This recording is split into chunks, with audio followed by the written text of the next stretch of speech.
Welcome to The Explainer. So if you're gearing up for a career in workplace safety, you already know the interview process can be incredibly intense. Hiring managers, they aren't just looking for someone who memorized a rulebook, they're looking for a true guardian of the workplace. Today we're taking a massive 100-question safety officer interview study guide and totally deconstructing it. Okay, let's dive right in and give you the ultimate edge.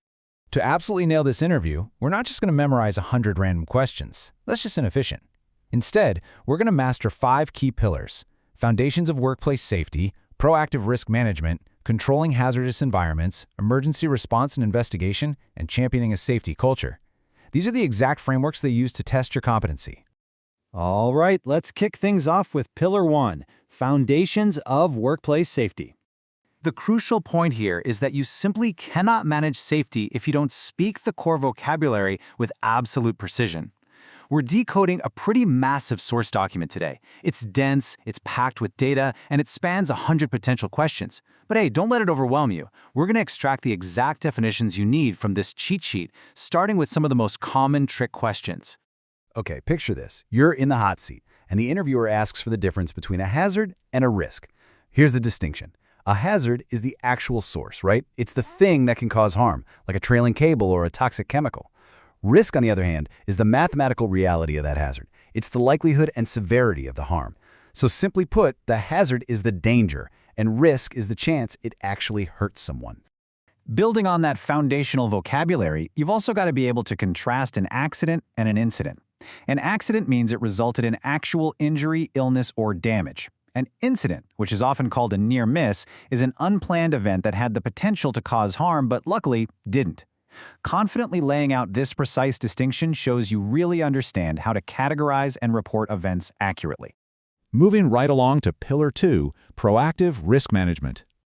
You know, employers don't just want someone who reacts to problems after the fact. They want an officer who stops accidents before they even happen. So if there's one foundational interview question you absolutely must anticipate, it's this: what is the hierarchy of controls? Think about how you'd answer this right now. The hierarchy of controls is basically a step-by-step framework that moves from the most effective down to the least effective strategy. You start at the top with elimination, literally completely removing the hazard.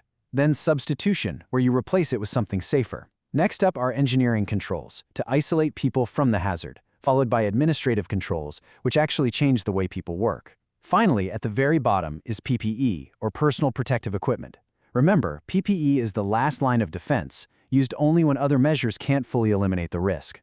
Beyond the hierarchy itself, you need to know the overall steps in risk management. Our source breaks this down into an incredibly actionable 5-step sequence. First, you identify the hazards. Second, you assess the risks. Third, determine how to control those risks. Fourth, implement those controls out on the floor. And fifth, actively review their effectiveness. Memorizing this sequence turns a complex theoretical process into a really practical action plan you can use during your interview. Okay, let's slide into Pillar 3, Controlling Hazardous Environments.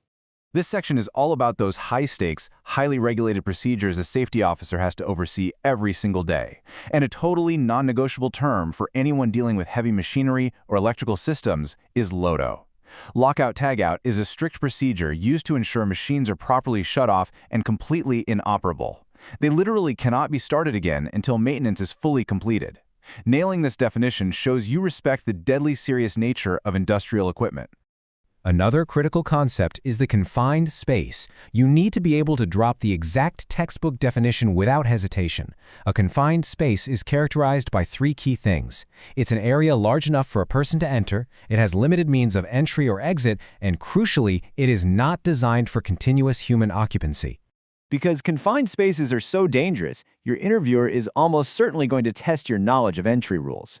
The mandatory precautions include testing the atmosphere for toxic gases, obtaining a formal permit to work, ensuring proper ventilation, wearing appropriate PPE, always having an attendant stationed outside, and having a verified rescue plan ready to go.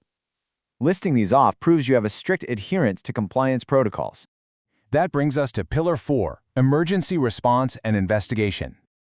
Look, despite our best proactive efforts, you have to be ready to act methodically when things inevitably go wrong. So the interviewer looks at you and asks, how do you investigate an accident? This is a massive procedural question. It really tests your ability to remain calm and think logically under intense pressure.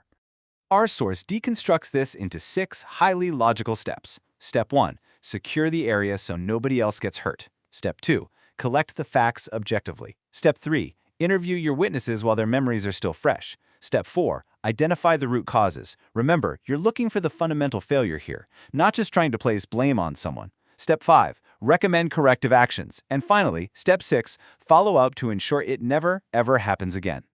Beyond investigating accidents, you have to know how to prepare for overarching emergencies. So what are the key elements of an emergency plan? Well, it must outline evacuation routes, designated assembly points, clear roles and responsibilities for the staff, communication procedures, and regular drills. Make sure you highlight drills in your interview. It proves you know that a beautifully written plan is entirely useless unless the workforce has actually practiced it. And finally, Pillar 5, championing a safety culture. This final pillar might just be the most vital because it demonstrates your ability to move beyond mere legal compliance and actually influence human behavior. A great safety culture relies heavily on leadership style. So what's the difference between active and passive supervision? Active supervision means you are continuously observing work activities as they happen. Passive supervision, that means you're only checking on the work at intervals. To truly champion safety, you have to demonstrate a deep commitment to being visible and continuously engaged out on the floor. And one of the best ways to stay visible is through the toolbox talk. The source defines this as a short, focused safety meeting conducted right before work begins to discuss specific hazards, control measures, and safe work practices for that day's task. Mentioning toolbox talks in your interview shows you possess practical, daily communication tools to build trust directly with the team. So why go through all this effort? Because a true safety culture yields holistic business benefits. It reduces accidents, absolutely.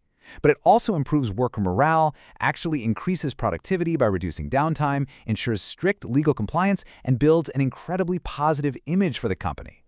Explaining this proves to the interviewer that you see the big picture and really understand how safety impacts the entire business ecosystem. As the interview wraps up, you're almost certainly going to be asked, why do you want to work as a safety officer?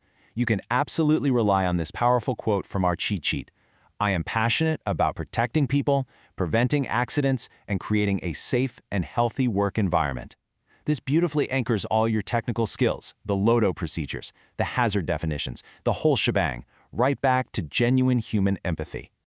We're going to leave you with this final, provocative thought taken straight from the source material. Safety is not just a rule, it's a way of life. As you head into your interview, carry that exact mindset with you. You aren't just applying for a job to walk around and enforce rules. You're applying to lead a culture that ensures everyone makes it home to their families at the end of the day. Thanks so much for joining this explainer, and hey, good luck mastering that interview. You're going to crush it.